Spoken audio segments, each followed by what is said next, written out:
Hey everybody, I'm Toussaint Morrison. And I'm Dr. Wylie. And this is About That Track. The fear of giving you a world you no longer want. A world that celebrates the light as much as the dark. My past sits with me most mornings at the breakfast table, next to an empty chair that sits next to bankroll, that sits next to the idea you can only dream careful. We're sitting next to your worst fears and people you won't let go.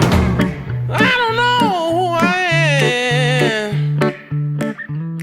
Can't expect you to know. So we're here to talk about songs that we've made, tracks that we've made, and what exactly went into the process of making those tracks. So that is what we're going to talk about. And today we're going to talk about a track that's very minimalist. And I don't know what it is yet, so I'm going with it. Baby Got's That Venom. Baby Got's Venom. And it's actually available on... the Spotify? The Spotify, yes. So Baby Got's Venom, Toussaint Morrison, you can check it there. You can also check out Dr. Wylie's music on Spotify as well. W-Y-L-I-E. Dr. D-R, period. Anyways, here we go. That came in way after the song got made. Needed an intro. I love this part. Packed up the bottle, burned another down. It's time to see if my luck is any better in the next time. Scorn my lover. This is Edward Foley on the guitar.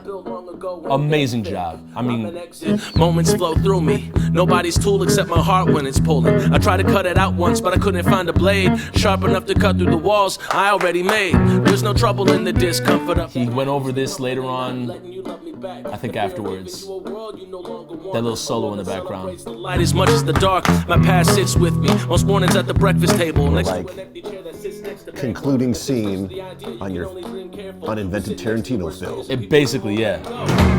I don't know. Okay, but what is that? Gadungu. That's something from a drum pad, right? That we didn't do that. Did I do that? You totally did that. Yeah, I guess so. Yeah, you definitely did. When we have people come in to do drums for other tracks we will discuss, it's like, a full-on drum feature. So yeah, that was something, I forget where that came from. Yeah, this one was very Dr. Wylie light in the sense of like what I do, things that I physically had my hands on. Yeah. The guitars there, again, this is an exercise in sparseness. Yeah. But having something like those drums come in just was a way to break up the monotony. Yeah.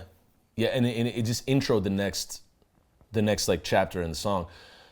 Edward Foley he recorded guitar for this, and then once we showed him what we did with it, he's like, "Oh, that's totally different than what I thought was going to happen." And I was like, "What do you think is going to happen?" Like, I don't know, but that's the beauty of it, is that he thought something totally different was going to go down, and I was like, we were inspired by that one Chet Atkins Jam Man, right? Jam that's on the Esurance commercial, correct? And so we kind of riffed on that. That being said, wrote the first verse for this song in 2014 or 2013. Wrote the second verse for this song in 2016 or 2017. That's a 4-year gap, mama. That's like a word a day. Yeah, and I'm not even mad at that. I'm not even mad at that. A syllable a day. Exactly. Okay. Can't expect you to know that. Had to put the megaphone thing on the vocals here. But if you can hold my hand, while I'm out here trying to get that. Before we go into the chorus, I was just gonna bring that up. That is a plastic cover. Yeah, because and it's previous iterations were like, I've got a volleyball. Can we both? And the two of us are like smacking volleyball. But the claps are captured. Claps are captured. But then, the thump was very heavily manipulated. It was us being essentially Foley artists for our own track, because we wanted it to have an organic feel and not just be some sampled thing from within some drum kit. And it's a plastic lid to a giant plastic container, like what you would put it's like 3 feet by 2 feet, like it's huge. So you get this big like I think we upended all my Christmas decorations and then put the lid back on, and there it was. Here's the chorus. This guitar, hot damn, and it don't need no bass. The sample. Not yet. My bad.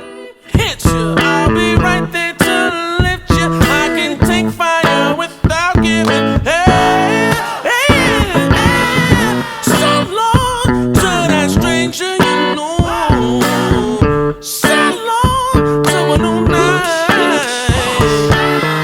that's my voice basically doing, Tried to make you sound like you're sampled from an 80s anime. basically that or from a video game. Right.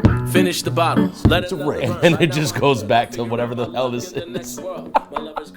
It's like, what's going on? Understand, scorn goes hand in hand with love, and I'm no yoga in the park. I'll take your ideals out for a good swing dance in the dark. You see, light's an illusion. She's deadly and gorgeous, and I only Totally pertains in the next song coming out about this. Oh, like, it like, This riff. that can't be given a door frame. oh, Edward, god damn. Mama told me not to let a viper in the house. That's Jake's Dr. Wylie voice. vocal That's feature. Jake's voice. He needed a bass.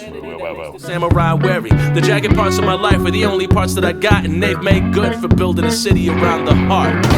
Wanna be right and get what you want. Yeah. You wanna share thing in a pleasant surprise. Can't have both all the time. You can't. I can't promise it all, but I'll give you good love. And a full heart, cause you the try for some more. Another just shameless Zelda reference. This is another one where there didn't need to be any lyrics over this at all. No. And I got to bring in a voice. Yeah.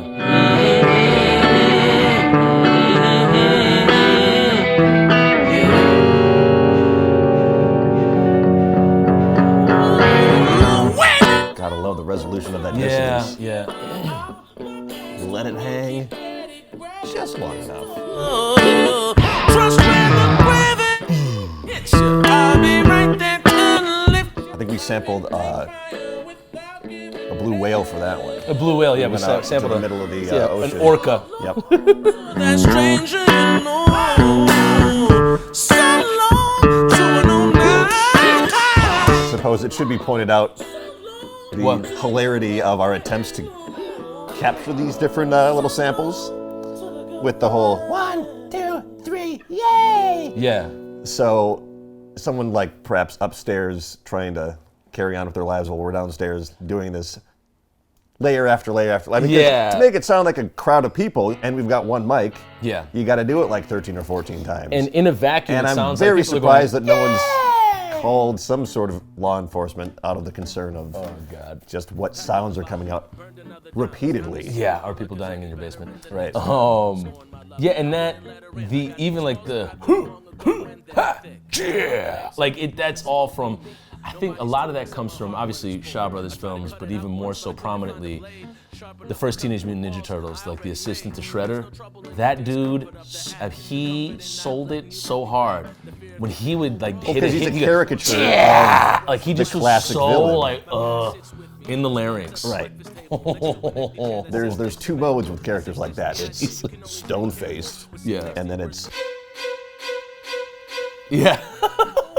but in jabs. Yeah. Yeah. And so a lot of that was adopted from that. But the comparison of the light to the dark, that is that's a theme in a lot of songs or in a lot of my writing. It's the idea that, and this is gonna sound, and it obviously already sounds like a paradox, but it's the idea that at night is where you kind of see these truths and like this escapism and people really coping or dealing with whatever their lives are. Because they fulfilled whatever the day requires. Exactly, Now it's about and that. so now they're getting into this authentic self, and it's like, whoa, that's your life, as opposed to the light, which is like, nah, I don't feel like that's who you are. But it's I'm being watched and observed and yeah, judged. and it's not that that's the way I truly feel. It's the voice when I write that.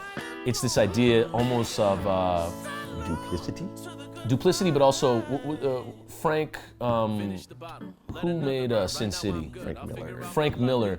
But Frank Miller's first take on Batman, like when those first few pages, those changed me. Those absolutely changed my view on the night, the view on things that we consider to be mundane and common. It changed everything. And so I kind of wrote from that voice a lot, just kind of in some type of sacredness of the night and like kind of like having a relationship with it, which comes up in a new song coming up in the next album, Social Science Club. Well, how did it change? Like, what about it specifically?